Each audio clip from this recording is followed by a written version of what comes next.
Welcome to the Rabbi Daniel Lapin Show, all you happy warriors, you heroic men enduring the scorching days of summer and the frigid days of winter, going to work early every morning regardless of the weather, taking care of business and doing what your head tells you to do when your head tells you it must be done. You who ignore your heart's desire to indulge the body's seductive whisper, instead you boldly heed the clarion call of responsibility to those you are strong enough to support and brave enough to care for. You are the army of the righteous. You are the noble knights defending the fortress of civilization against those hungry hordes of scheming and surging savages trying to invade and conquer what you and your fathers have built. The barbarians know that even after they destroy the civilization that you built, as they wretchedly crawl through its wrecked ruins, they will live better than in anything they could ever have built themselves. Only you stand between the nightmare of socialistic slavery and the bright hope of tomorrow. And you beautiful and brave women, resisting government's treacherous proposal to marry it, rather than accepting a golden ring from one clear-eyed man dreaming of a shared tomorrow. You gorgeously courageous women who smilingly and graciously carry the load of work, marriage, and family, inspiring your man to greatness and nurturing your young ones to moral maturity as well as physical. Yes, you men and women, you happy warriors who do all this and have done all this, yes, you are the natural audience of the Rabbi Daniel Lapin Show. You are the audience that I devotedly serve. Now, you've heard me define your status as happy warriors in those terms before. I've defined it as those of us who delight in fighting against the entropy of our lives. We delight in defeating the resistance that the universe places in our paths towards achievement and success. That's what makes us happy warriors. But today I want to build on that a little and demand just a little more from every happy warrior among you. I always speak of being your rabbi, revealing how the world really works. But the truth is that it is easy to enjoy that slogan while ignoring its meaning. You see, it is usually painful to face how the world really works. It really is. It doesn't come easy. You know why? Because we are all susceptible to idolatry. And you will find it referred to constantly throughout Scripture. Because it is true. It's not just bowing down to a shape or an object or a tree. No, that's primitive. The real idolatry referred to in the Bible is the idolatry to an illusion. It's an idolatry towards a view of reality that is not how the world really works. It's confusing the way you wish the world worked with how the world really does work. That is idolatry. It is enormously seductive, and accepting and adapting to how the world really does work is very difficult. It can be painful. It usually is, because it requires the shattering of our illusions. And we love our illusions. We are very attached to our illusions. It is our illusions that provide us with a sense of security, a sense of belonging, a sense that we are not alienated from the world, but we are happily and contentedly part of it. And so what happens is that when somebody is asking me something or listening to me and I shatter an illusion, well, it's so painful. Imagine you're a guy believing that, you have a right to a job. You have a right to medical care. You have a right to housing. You have a right to an ice cream cone for breakfast every day. Well, that is just not how the world really works. And so it is so painful for you to face this very necessary adjustment to your attitude that you end up shooting the messenger. That would be me. Imagine you're a married woman and you feel you no longer need to worry about your appearance. Well, that's not how the world really works. And you react angrily towards me because I am suggesting the unthinkable, that although your husband loves you, how you look really matters to him. Well, of course you want to shoot me. Imagine you're a single guy and you feel that a woman should care only about your sparkling personality and not at all about your bank account. Well, again, that is not how the world really works. A woman would be a very poor excuse of a woman, not to mention a foolish little ninny, if all she cared about was your sparkling personality and your sense of humor. Oh, and how well you dress. But be completely indifferent to your bank account. That would be a really silly woman. That's just not how the world really works. So if you're a video game playing slacker living in your parents' basement, naturally you resent me suggesting that your dating options are distinctly limited. Imagine you're a single guy and you talk your girlfriend into agreeing you won't have kids after you marry. And then you later expect her to happily stick to that agreement. Well, that is an illusion. That's not how the world really works.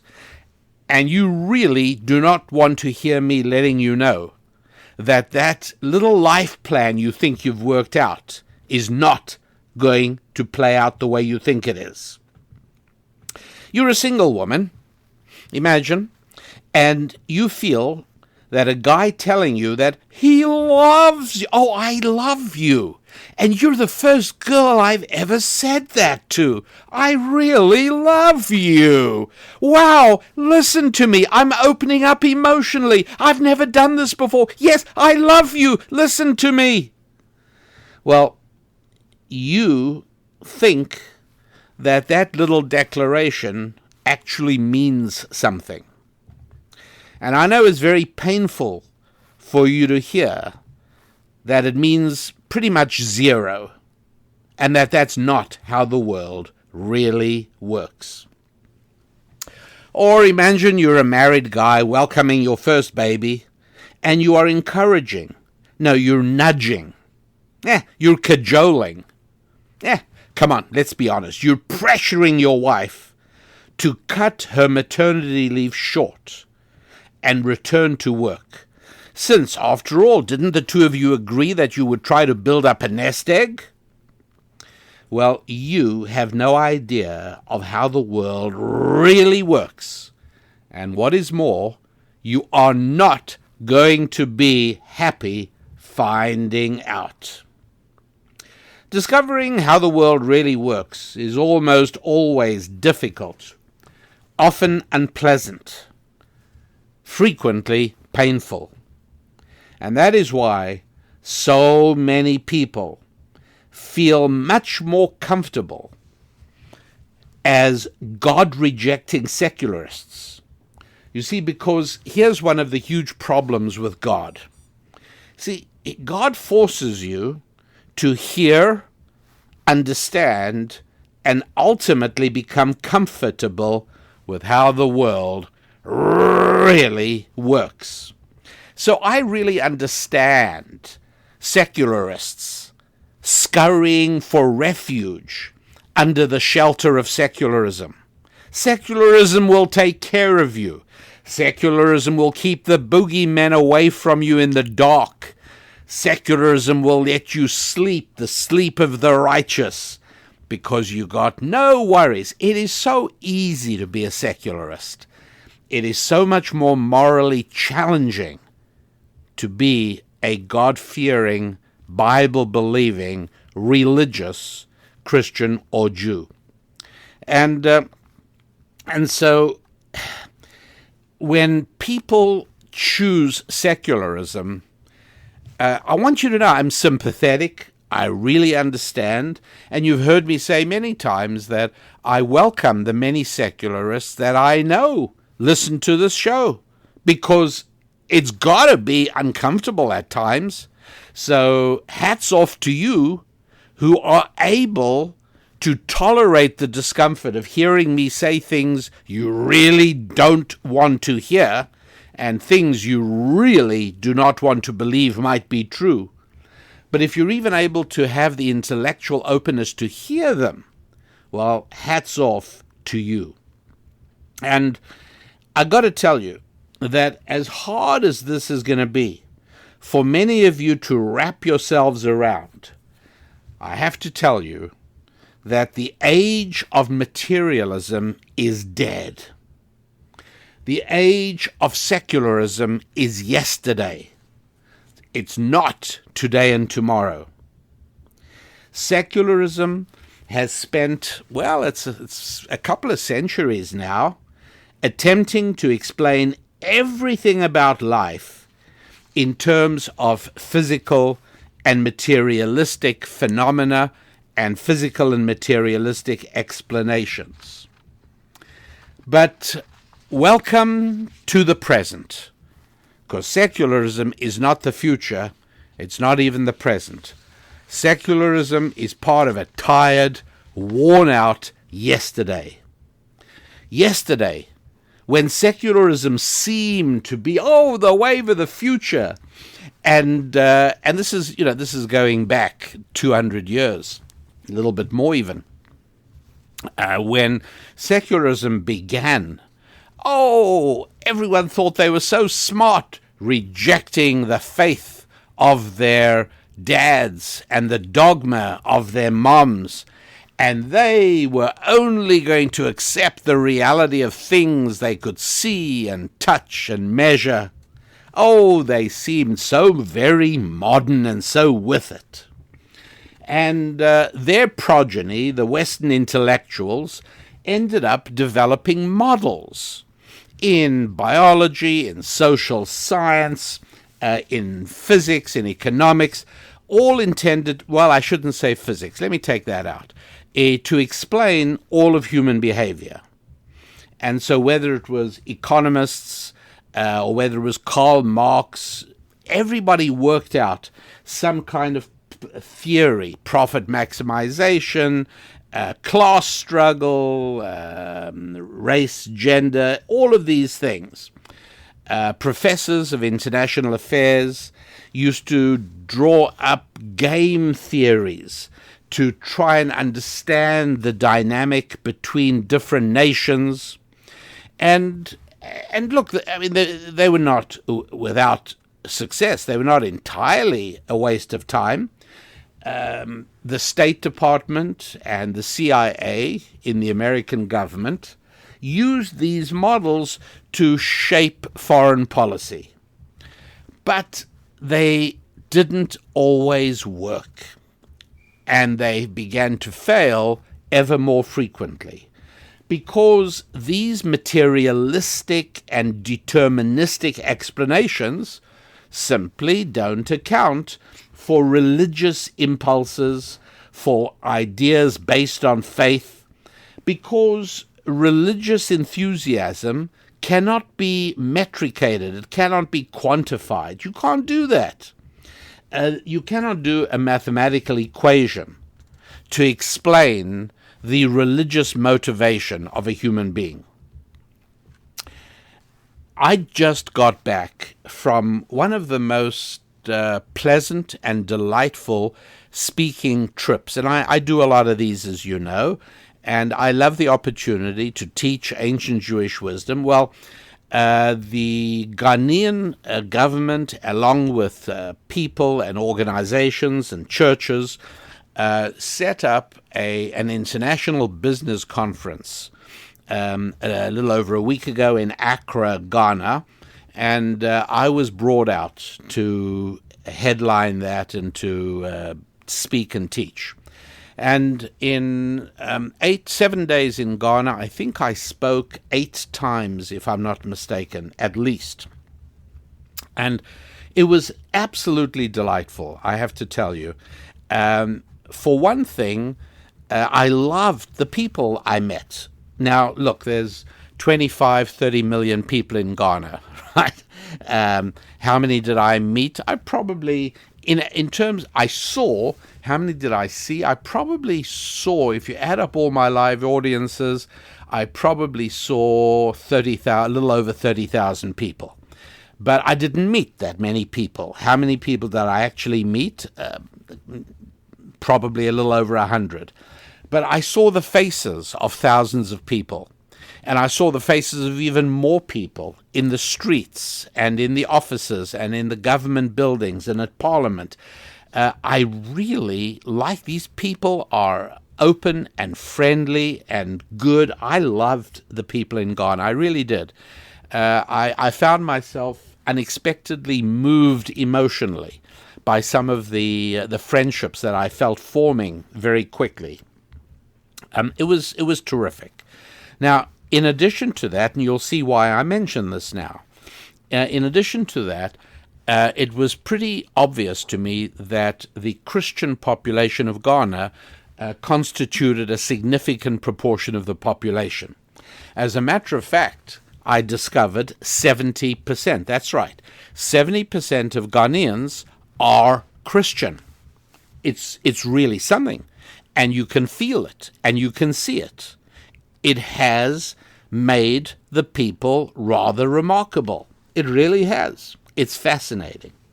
Now, Christianity is not only thriving throughout Ghana, but actually throughout Africa.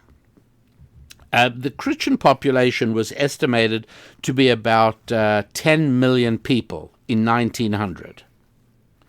Now, we're just after the year 2000, and it's currently about 500 million, about 500 million people in Africa are Christian. The rate of growth, if we extrapolate to the year 2030, which is only another 10 years, it's expected to be 750 million, 750 million people. To put that into perspective, the total population of Africa is 1.25 billion. And so Christianity is now overtaking Islam. It used to be that when I say used to, years ago, it was about 40% Christian, 45% Islam. It's now the other way around. It's now 45% Christian, maybe 40% Islam, and then the remainder, various African indigenous belief systems. But there it is. It's absolutely amazing. And it is not possible, in my view, it is not possible to perform an accurate sociological, economic, or political analysis of Ghana discounting religion. If you are determined to view the world exclusively as secular, well, then you're never going to understand Ghana, and you probably won't ever understand Africa, let alone the United States of America, by the way. Simply not going to happen. And so I want you to remember that you heard it here first, okay? The Rabbi Daniel Lapin Show is where you first heard the idea articulated that the terms left and right in political terms will start meaning less and less, because the real distinctions that the culture will begin talking about once the last dying vestiges of secularism totally evaporate away, the real distinction is not going to be between people of the left and people of the right, or liberals and conservatives. No. The real distinctions are going to be between those who see Judeo-Christian biblical values as absolutely vital for our nation's survival, and on the other hand, those who consider Judeo-Christian biblical values to be nothing but obstructions to progress. That is the division. And I think we're getting there fairly quickly. In fact, to get there even a little more quickly, I think I'm going to start a new organization called Secularists Anonymous.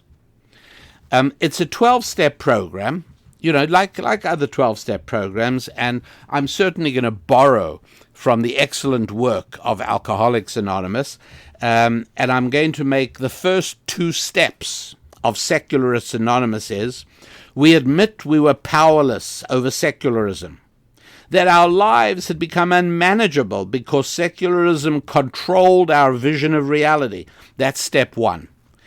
All you secularists who want to become charter members of my new organization, Secularists Anonymous, you just let me know. Go to my website, rabbidaniellapin.com. You want to hear step 2 in my 12-step program for former secularists, for secularists trying to outgrow their sad and terrible handicap that makes their lives so much less than they could be. Here it is. We now believe that a power greater than ourselves, namely the God of the Bible, could help restore us to sanity. That is step 2 of Secularists Anonymous 12-step program. And those of you who need to join, well, I'll give you the remaining 10. There are, every now and again, there are really useful movies that provide magnificent cultural metaphors for where we are or for things we need to understand. And I'm going back to a 1999 film that Warner Brothers put out called The Matrix. You want to understand secularism? Go and watch The Matrix. That's secularism. And so what you need to do is you need to take a red pill, deal with reality. There's no question about it. It's painful and challenging. But ultimately, because it is true and fulfilling, it'll produce happiness. There's a line in the Matrix. One of the characters, Morpheus, is speaking to Neo. And what he says to him is, Neo, have you ever had a dream? A dream that you were so sure was real? Well, what if you were unable to wake from that dream? How would you know the difference between the dream world and the real world? You see, it's not only almost idolatry, it is idolatry. Only a secularist can believe that artificial intelligence or machines will take over the world. Right? Only secularists who believe that human beings are nothing but sophisticated animals, secularists who believe that a human being is nothing more than a cunning arrangement of molecules of carbon and hydrogen and oxygen and phosphorus and potassium and iron. Secularists who believe that, well, naturally, the natural and inevitable outcome of their wrong-headed grounding belief is that, well, I guess if animals don't take over the world, then machines will. Only a secularist can believe that ultimately what lies ahead of us is nothing but hopelessness and destruction, unless the government steps in. Climate change. That's right. Secularists talk themselves into the idea that religion is the refuge of those with unfulfilled financial and economic ambitions. I'm sure you've heard them all the time. You may even have fallen victim yourself to this dogma of secularism. Oh, those poor Arabs, they turned to radical Islam out of poverty and desperation. Look, I don't think you need me to remind you that neither Muhammad Atta of 9/11 notoriety nor Osama bin Laden were poor or oppressed. They both came from wealthy and privileged families. And do you remember the 4 guys who killed more than 50 Londoners and injured over 700 people?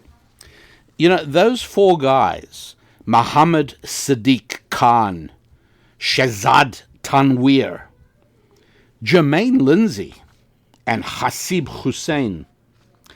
By the way, the 3 of them with Arab names were, or at least Islamic-sounding names, were British-born guys, right? Their parents were immigrants from Pakistan. They were Muslim immigrants from Pakistan. But these 3 guys were British-born. Jermaine Lindsay was born in Jamaica and converted to Islam. And these 4 guys, on the 7th of July in 2005, decided to murder as many Londoners as they possibly could. And I'm afraid they did a very good job of it. These guys, not a one of them oppressed and in poverty, all living middle-class and upper-middle-class lifestyles. They're all were doing just fine. So please, on your journey away from secularism, please banish the idea that somehow religion is the refuge of the failed, financially ambitious. It's not true. Here's another way to know that you're a secularist, and that is you disdain to judge between religions. You dump them all into one basket of deplorables, to borrow a phrase from Hillary. By the way, throughout the campaign in 2015 and 2016, you may not be aware of this, but Hillary was using that phrase everywhere. She was using it in fancy parties on Long Island in the Hamptons. She was using it in Manhattan on the Upper East Side, in Beverly Hills. And in every fancy party, everybody burst out laughing. And so she thought that this phrase, that Trump supporters were all in a basket of deplorables, she thought it was very funny and very effective. And she decided to use it in a speech on Wall Street. And it so turned out that speech had a number of people there who were actually deplorables. And it was from there that it got out and hit the news. And wise people on her campaign from that moment said, it's all over. And sure enough, it was. Here's another thing about secularists. Secularists, and look, I feel sorry for secularists. Please do not hear in my voice any contempt. Do not hear any mocking, because I have compassion for secularists. I really do. They are living in an illusion. They are out of touch with reality. They don't know how the world really works.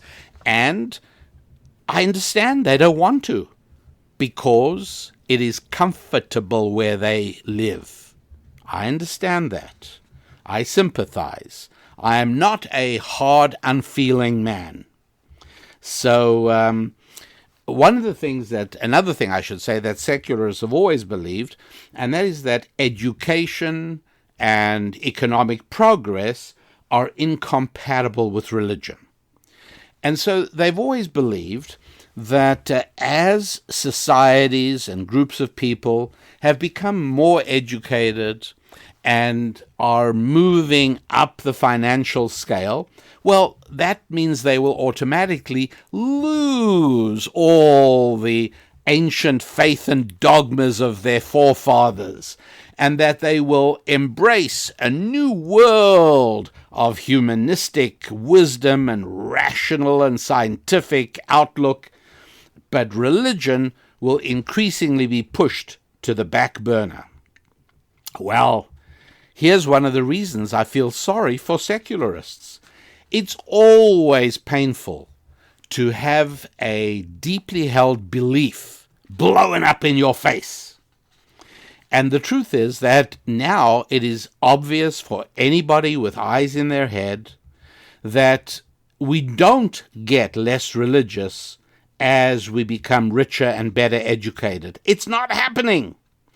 We right now in the West, and actually throughout most of the world, we're living through one of the great periods of scientific progress and consequently of wealth creation, right?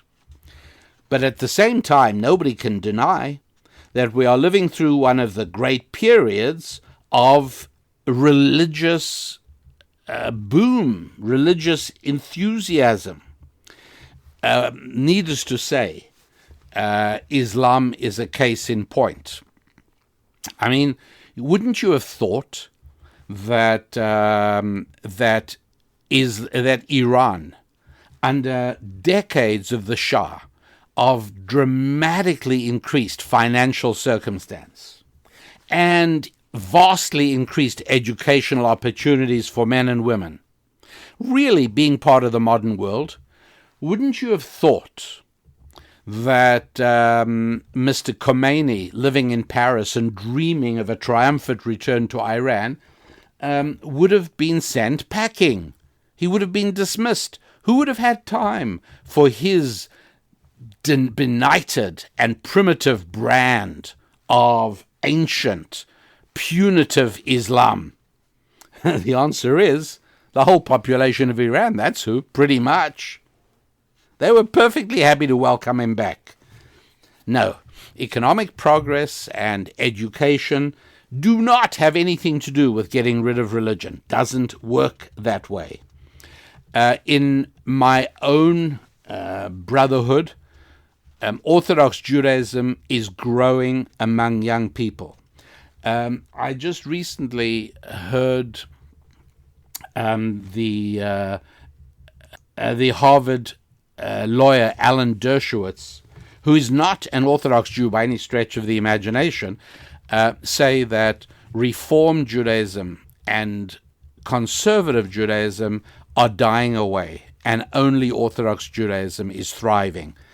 I was surprised to hear him say that, but he's right, and it's true. Israel has become much more educated, much more affluent than it was, shall we say, 50 years ago. And the growth of religion in Israel has never been surpassed in the last 70 years. Israel today is far more religious than it was even 30 years ago. The growth of Christianity is the most amazing story of all. In the days right after the end of World War II, there were all kinds of articles and books written. I researched this, by the way, and you can as well if you wish. It was not very difficult. I found so many articles and so many books published speaking about the end of Christianity. By the way, I'm pretty sure it was Life magazine in this period published a cover story, God is Dead. And it wasn't a particularly provocative or brave thing to say back then, because that's kind of how things looked. Well, what's it been, about 60 years since then? And there are now at least 2 billion Christians in the world. Give it another 30 years, at the present rates of growth, extrapolating forwards another 30 years, it'll be 3 billion Christians in the world, which you barely need me to tell you, I think would be a very good thing. There are branches in Judaism that are evangelical in outlook, that are very distinctive. They are Orthodox Jews. They would eat in my house. I would eat in their house. We both subscribe to the same rules of biblical dietary rules called kosher. Our prayer service is basically indistinguishable. But there are certain ways in which they dress, certain aspects of their worship, certain aspects of how they live, that are very distinctive. And so whereas you might or might not recognize me as Jewish, if I'm heading out to go sailing and I'm wearing a pair of jeans and a T-shirt and my baseball cap, you might or you might not say, there goes a Jewish man. Probably you wouldn't. But many of my friends in some of the sects of Judaism, particularly some of them known as Hasidic, and I don't want to take time in today's show delving into what that means, but suffice it to say that it's equivalent in Christianity. The nearest I can come to in Christianity is Pentecostalism. And I'm speaking only respectfully to both sides, Jewish and Christian. My point is that these Hasidic sects are growing like crazy. They're just, all of Orthodox Judaism is growing like crazy, but they are growing crazier. They are really expanding. Well, that is also true of Pentecostalism, which when you think about it, it started, you know where it started? Well, I'm sure many of you know. I was fascinated to research this a little bit. It started about 100 years ago in Los Angeles, California. And in just about 100 years, it's now 400 million Christians are now Pentecostalists, including many, many of my friends. I've spoken at many Pentecostal churches, and I enjoy the heightened energy and level of enthusiasm. It's all terrific. And again, the rate of growth is amazing. Give it another 25 years, and what are we talking about? 1 billion Pentecostals? Very possibly. You understand why I say that I kind of feel sorry for secularists. It's never fun to be on the losing side of history. So it really is time to reject secularism. You don't need it anymore. Take the red pill in Matrix terms. Welcome to reality. This is what the future looks like. And only ancient dinosaurs still cling to anti-scientific secular dogma. What am I talking about?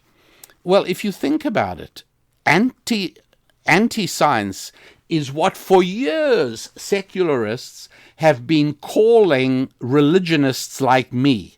Oh, they're anti-science. And I always, I'd protest and I'd say, what are you talking about? I was an electronics engineer. I've taught physics. I'm really not you're anti-science. You believe in God. You believe in things you can't see. You're anti-science. You know who's anti-science today? Secularists are. What am I talking about? Well, for a start, if somebody tells me there's no such thing as male and female, and that somebody with female genitalia can be a man, and somebody with male genitalia can be a woman. As a matter of fact, somebody with male genitalia can compete in athletic and sporting events as a woman. I'd say you are a primitive witch. You're an anti-scientist. Because any for real scientist knows that every molecule in a human being's body loudly proclaims its sex. You're either male or female. Your chromosomal structure broadcasts it. But if you are a secularist, you can be anti-science. And you can sprout all this nonsense. You know why? Because it's religious dogma. And religious dogma is a matter of belief. It's not a matter of fact. And so the people who are really anti-science today are secularists. Voodoo economics. When a professor at New York State University, whom I've spoken about over the last couple of months on the show, or a nominee, a candidate for nomination as the Democratic presidential nominee for the United States, believes that the government can spend any amount of money because the government can just print money, and nobody says, you are an economic ignoramus. Nobody says that at all, because secularism has become the new anti-science faith.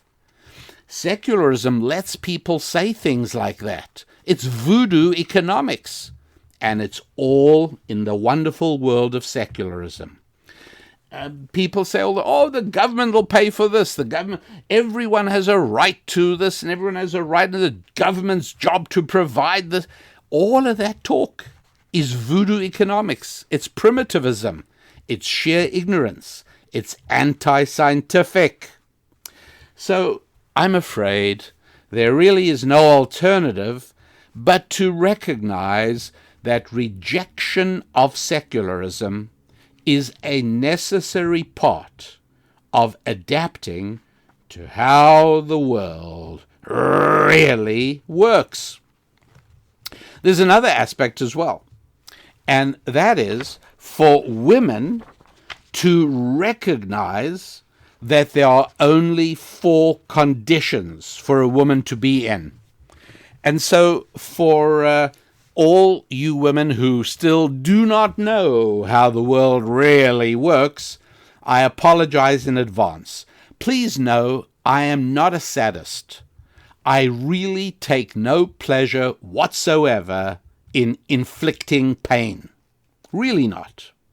And so it is not with a sense of mischievous delight that I tell you this.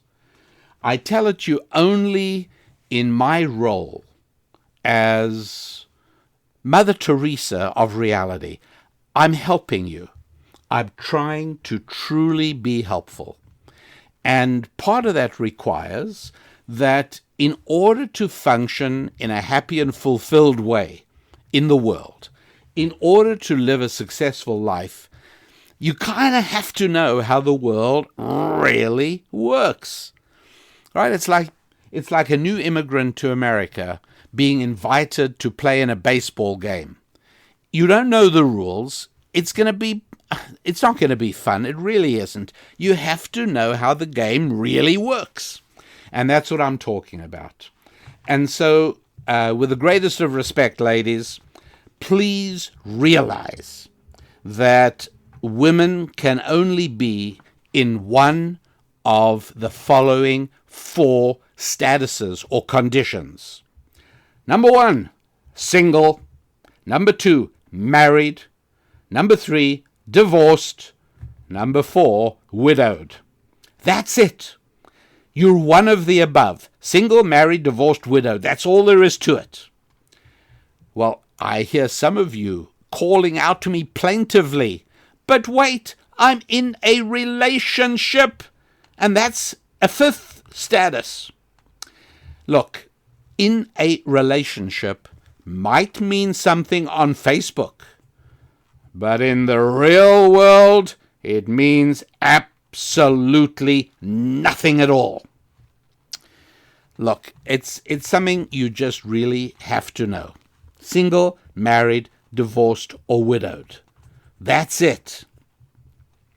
Well, I'm somebody's girlfriend. Ladies, that means less than nothing, as I will shortly explain. But let me point something out. Employees, right? Or most of us are employees. We do best and again, this is the way the world really works. I don't expect any of us to like this. I don't like this. But it is how the world really works. Employees do best with a measure of insecurity hanging over our heads, don't we? Really, think about it. We do best with a measure of insecurity. Don't believe me? Just take a look and see how things work in places where there is no job insecurity. How about the American public education system? How about post office employees? Permanent security in those two occupations. Real happiness. I mean, people like those jobs. They want those jobs. But it doesn't make for happiness because you have no objective measure of your performance. But for the rest of us employees in the real world, keeping our job is a measure of our performance. Having a place, that is a happy-making activity. We deliver most with a measure of insecurity. When we know that our boss, our company, is measuring our performance, watching us, measuring us against others in a similar position, we bring out our best. And you know what? It might feel stressful, we might complain about it, but we feel great because success develops self-respect, not self-esteem. Who wants that? But to achieve something real, something that is measured and measurable, something that with real milestones to it, that's wonderful. And so, as painful as it is to confront, the way the world really works is that employees do best with a measure of insecurity hanging over our heads. However, wives do best with a cocoon of security. It's exactly the opposite. Now, if you didn't know how the world really works, you might have been excused for thinking that a man who keeps his wife constantly guessing as to whether he's going to stay married to her, a man who constantly reminds his wife that he's not sure he wants to stay in this marriage, you might think he would end up with the best wife imaginable because she's constantly going to be trying her best to please him, as women do. But it doesn't work that way. Counterintuitively, wives do best cocooned in an unshakable protective barrier of security. You see, the words in a relationship, the reason they mean nothing is because they provide no security. Girlfriend? What does that mean? Nothing at all. Girlfriend? There's no security in that. In general, smart women crave security. And ladies, if you're not getting it from marriage, you quite understandably tend to turn to the government for it. And that's why the very high number of single and divorced women who subscribe and vote for the evil party, right? You know, I call the Democrats the evil party and the Republican Party I call the stupid party, unfortunately. Wish it weren't like that. But why have you got so many single and divorced women supporting the evil party? Well, it's obvious, because they're looking for security. And there are two ways to get security. One is having a terrific husband in a good marriage, and the other one is through government. It's simple, isn't it? And so single and divorced women turn to the government for security. Widowed women, by the way, quite different. The majority of widowed women, you know what, I actually don't have the exact number, but widowed women are far more likely to associate with the stupid party, where single and divorced women are far more likely to associate with the Democratic Party. Why? Because in most cases, and this I do know, in the majority of cases, widows' late husbands provided for them whether it was insurance or a business or a paid-off home or whatever it is. But widows had husbands who provided for them, and they do not need government support. Do you get it? That's the difference. Women who are smart seek security. And you do not get it from being, quote, in a relationship. And you certainly do not get it from being anybody's girlfriend, any boy's girlfriend, I should say. I wouldn't say a man's girlfriend, because a man doesn't want a girlfriend, he wants a wife. But if you are a boy's girlfriend, ladies, bail out as quickly as you can. There's no future in that for you at all.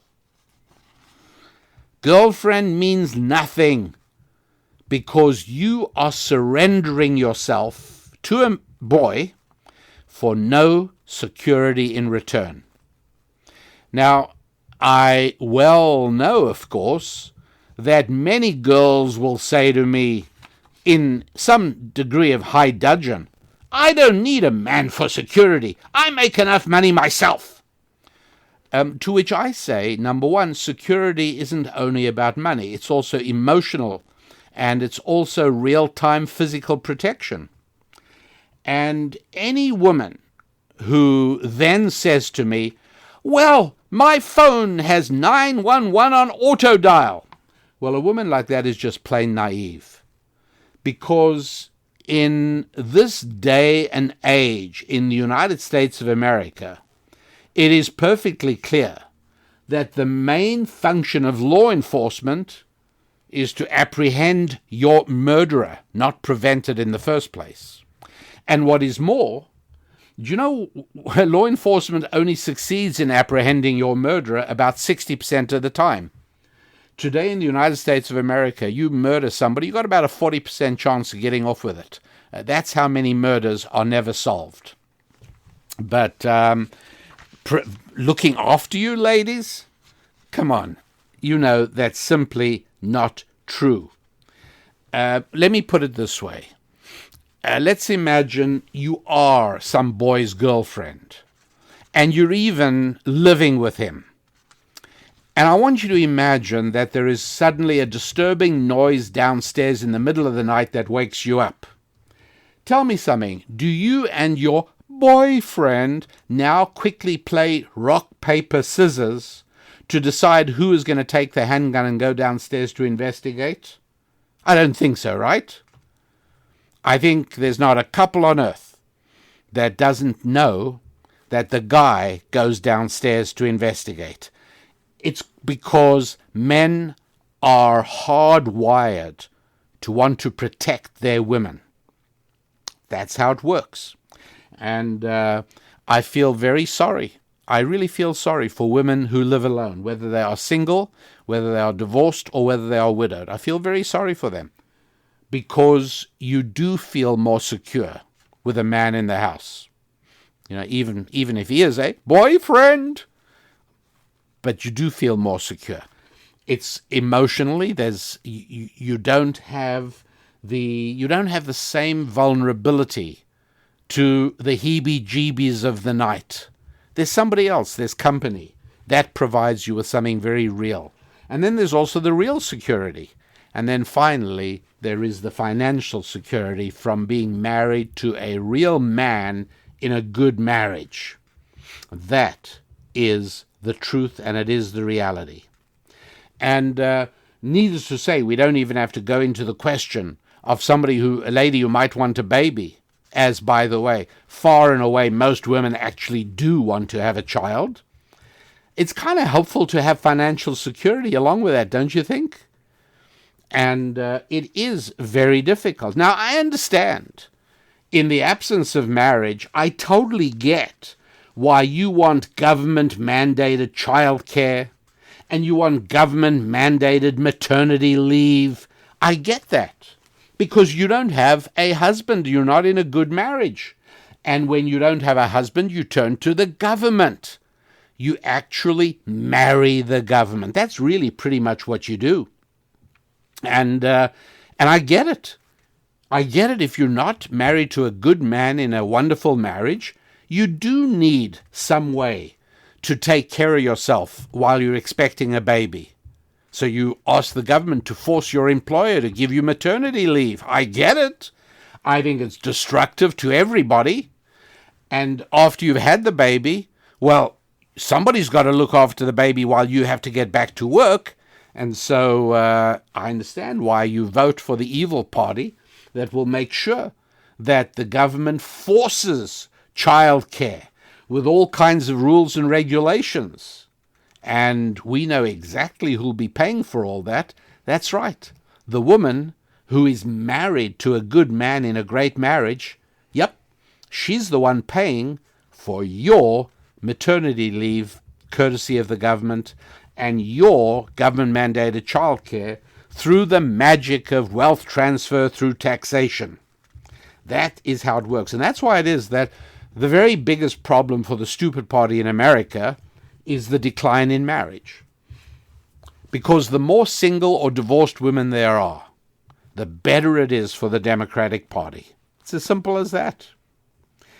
Married women in good marriages, well, they know that governments will provide them with security like Amtrak provides quality train service, or like the post office provides quality delivery, well, of anything. Yeah, right. No, people in the know, people who understand how the world really works, they really feel sorry for people who have to depend on the government. But I understand. If you don't have a marriage to a good man, then you have no alternative but to descend on the government with your handout. I get that. Hand stretched out, I mean, not your handout. Nothing provides security for a woman like being in a good marriage to a good man. That is how the world really works. Is that painful for a lot of people to hear? You bet it is. I know that, and I understand that. And believe me, as the messenger, I really do not want to be shot. I really don't want to be. But at the same time, my job is not to, now let's hear it all together. Come on, 1, 2, 3, massage you with warm butter. My job is to tell you how the world really works. And so, ladies, please, really, if you are some boy's girlfriend, you really need to do something about that. That is really not a good place to be. It's not a real place. In the way the world really works, there is no status of girlfriend. Remember, you are single, you are married, you are divorced, or you are widowed. That's all there is to it. And here's the best part. Look, I'm not minimizing the challenges of finding a good man. I'm really not. And in a future show, I plan to discuss where and how to seek him. But being his girlfriend is not the way to find him. It's a really awful word. You should be embarrassed to have any boy, introduce you as, she's my girlfriend. This is Barbara, she's my girlfriend. You should run for your life. You should be mortified. You should turn all shades of red if some boy introduces you as his girlfriend. Just listen to the words. Just think about what it really means. It's a terrible word and an even worse reality. You are conveying permanence to a situation that provides the boyfriend with 90% of what he wants, while bestowing upon you, ladies, girlfriends, about 10% of what you really want, which is permanence and security. You're not getting either of them from your boyfriend. Commitment that you can count upon. That's what you really want deep in your heart, don't you? Are there exceptions? Of course. But when a girl says, I'm single, that tells me there's hope. Tomorrow could be the day. Because single women meet guys. And what's more, they can actually meet men. That's why the phrase, I'm single, is tremendously hopeful. But the phrase, I'm a girlfriend, I'm his girlfriend, it's sad and pathetic. And I would never allow any of my daughters to be that. And I'd never advise any young woman, never, to enter that status or to tolerate it. See, an important aspect of how the world really works is that life actually begins with marriage. Most women really do know that, but they've been so well indoctrinated and so well trained by male cruelty to keep that quiet and keep it to themselves for fear of frightening him away. Does that sound like a man to you? Nope, me neither. It's only a boy who's frightened away by the sound of the word marriage. To a real man and a real woman, it is the word that signifies the start of your real life. Obviously, ladies, it's got to be with the right man, not a boy, all of whom are wrong for you. Got to be the right man. And the male sex has been severely damaged in the culture wars of the last 50 or 60 years. There's no question about it. But they are there. They absolutely are there. And I know there are going to be some of you guys saying, well, it's just the same for us. It's very hard to find a good woman, and they're few and far between, and they've been down. And it's true. Feminism has wreaked havoc and caused a lot of trouble. But I want to tell you something, and that is women change much more than men do. And that is why the Cinderella scenario is much more true to life than the peasant who married the princess scenario. You know that story? The princess was out in a carriage one day with her courtiers and friends, and the carriage got a flat tire, and out of the forest came this handsome young peasant who was a wood chopper, and he changed the tire, and the two of them fell in love, and the princess married the peasant boy, and they lived happily ever after, and eventually, in due course, she became queen and he became king, and they all lived happily ever after. Now, children, please go back to the playroom. Okay, that is nonsense. It's not true, never has been.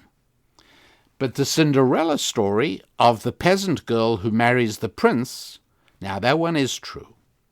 And I'll just give you, just one example of that, or I'll give you two examples that are really the same thing. And that is that again, in today's day, with fear of sexual harassment and Me Too and all the terrible things going on, it's been a very bad deal for women. Because one of the ways that women always elevated themselves in society, one of the ways women improved their status, was to marry a rich guy, to marry an upwardly mobile guy. And where did this happen? Well, guess where? The place where you spent more hours of your waking life than anywhere else, at work. And so it was not uncommon. And again, by the 60s already, with the AMC, I think it was an AMC show, Mad Men, what you already saw then was the corruption of what was going on, where men began exploiting the women in the company. But prior to that time, it was very common for men to marry women that were working as secretaries or typists in the company. And you just think about the circumstances. It's so romantic. It's almost erotic. It's so beautiful, right? You're an executive. You're in your maybe mid to late 20s. You've been working hard. You've not been playing around a lot. You've really struggled to reach where you're at, and you are now in a position of responsibility and authority in your company, and you're assigned a secretary. And guess what? She's 23 years old. She's slim and beautiful, and she spends her day helping you. It is no wonder that in huge number of cases, and you only have to read diaries and real-life stories of life in America in the first half of the 20th century, really up to World War II, and a little bit after that, and you'll see how common this was. And pretty soon, that former secretary is now Mrs. Smith, or whatever it is, and she's not working. She is at home. She's having babies. She's taking care of the community. She's doing good things for the neighborhood and for the families. That used to be the inner core, the backbone of American life. That's how that used to be.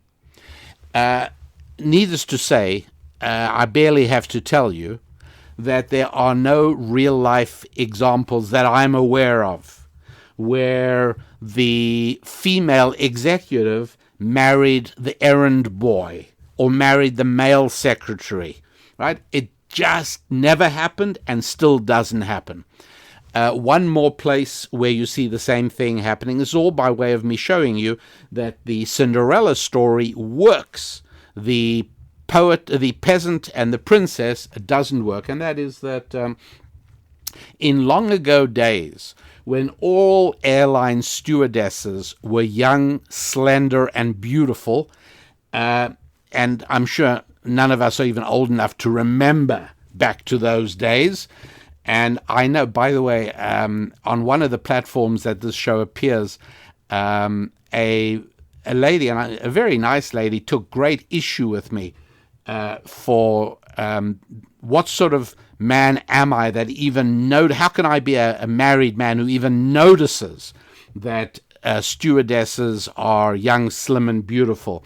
Well, they actually are on Etihad Airlines, Emirates Airlines, Singapore Airlines, Virgin Atlantic Airlines, but a whole lot less so on American, United, and Delta, just as it happens, for a variety of reasons. But back to the story. In the olden days, when stewardesses were not flight attendants or cabin attendants, but they were stewardesses, and they were young, slim, and beautiful, when they were able to, they did everything possible to take care of the front cabin, the first-class cabin. You know why? It's not because they were just mixing with a different kind of clientele. It was because it was well known that it led to marriage. That's right. Well known. That's what it was. That's exactly what we're talking about. So you guys who are saying, well, it's just the same for us, it's hard for us to find good women. Do you know how many cases I know of a woman that a guy married, and as soon as he married her, that was the end of their sex life, and that was the start of her making his life miserable, and that was the beginning of her beginning to take him to the cleaners, and then she divorced him and got away with all his money. Look, I know these horror stories, but gentlemen, you're probably not going to like this a whole lot when I tell you, you have only yourself to blame. Nature abhors a vacuum, right? That's a general rule. Outer space is a vacuum, and air from our planet would rush into outer space if it weren't being kept here by gravity. 3 cheers for gravity. But in general, vacuums are not stable states. I mean, vacuums want to be filled, and power vacuums are exactly the same. Most women want to be married to a powerful man. Most women do not want a man they can wrap around their little fingers and control. These are real truths that I'm telling you.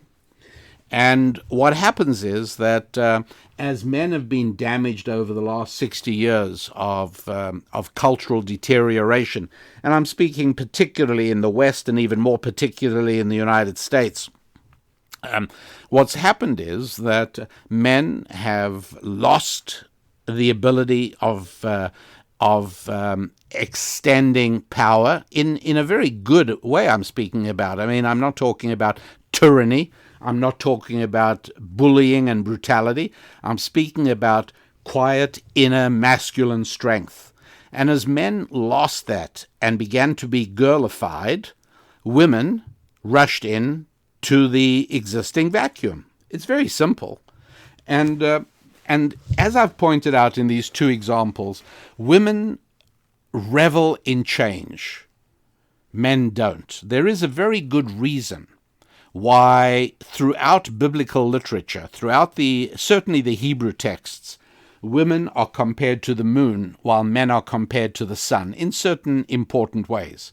But one of the ways is the reflection of light. Oh, I can just imagine how some women who are still secularists must be seething with anger at what I'm about to say. But my job is not to massage you with warm butter, as you well know.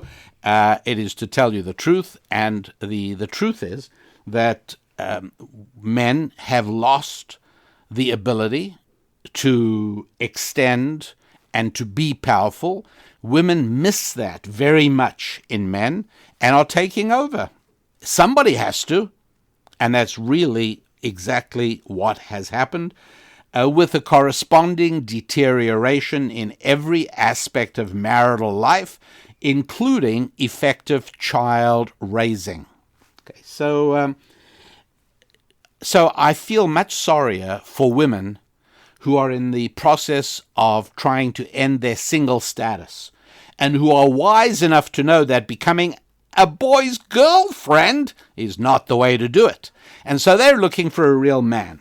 And I sympathize because I know it isn't easy. They are there, and we are working at making more of them all the time.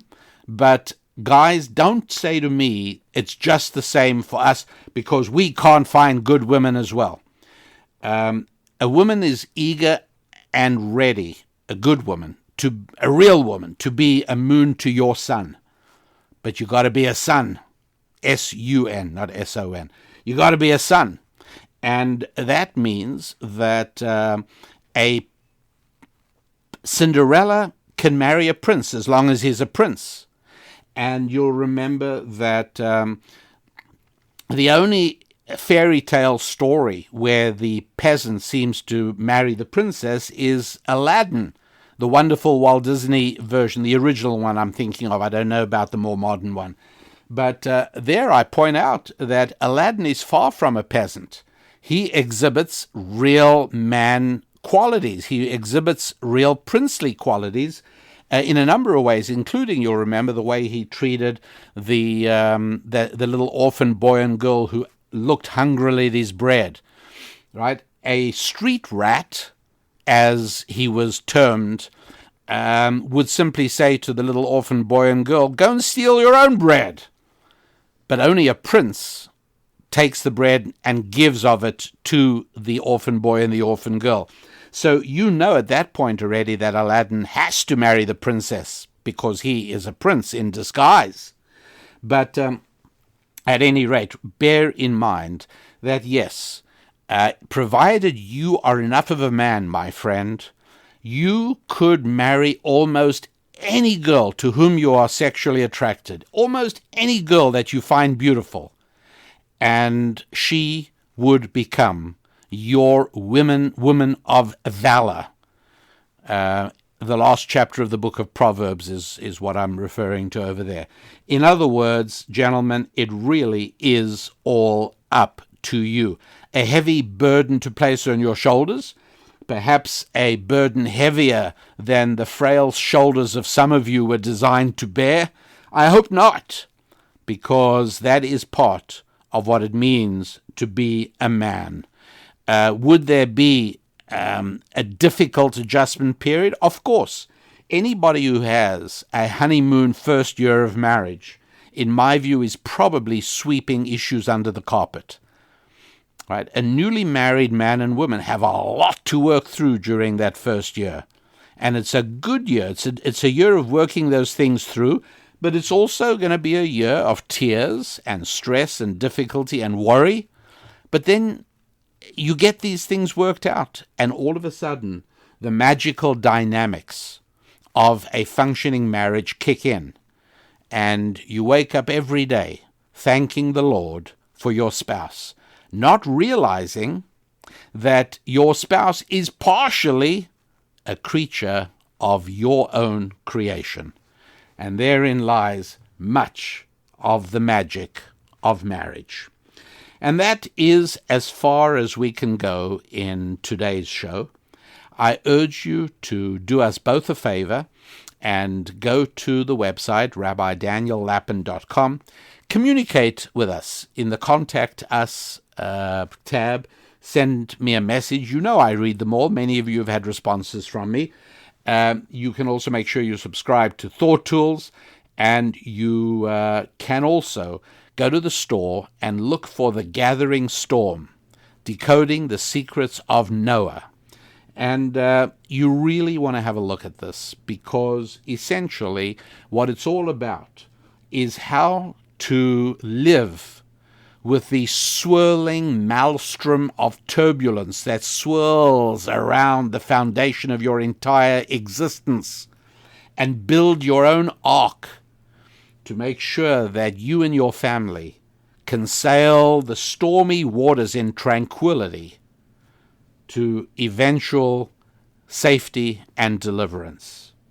Take a look at the audio program. It's 2 hours of teaching along with a 16-page study guide. It's called The Gathering Storm, Decoding the Secrets of Noah, and it explains societal decay. It shows the political and cultural significance of today's cultural fight over abortion. I mean, really? Do adults dealing with the political future of the United States of America really have to spend their time devoted to deciding until what age in the uterus shall little babies be murdered? I mean, really? Yes, absolutely really. If you are mystified by that, you simply don't understand how the world really works. But if you go to rabbidaniellapin.com, you will be able to get for yourself a copy. You can download it immediately of The Gathering Storm, Decoding the Secrets of Noah, and something you should listen to with your spouse, listen to with your family. You know what? Listen to it with your boyfriend or girlfriend if you are in that bad situation, preparatory to explaining to them why you are terminating that status, one way or the other. If you need the courage to make that transition, then you need the audio program, The Gathering Storm, Decoding the Secrets of Noah. And to get that, you go to the webpage, the website, rabbidaniellapin.com, or you can go to youneedarabbi.com, same place, and see you there. Go ahead, get it, be happy, make me happy, all to the good, and we will all prosper, succeed, and make progress with our lives through sometimes stormy waters. So until next week, my friends, I want to wish you a week of good times with your finances, with your friendships, with your family, and with your faith.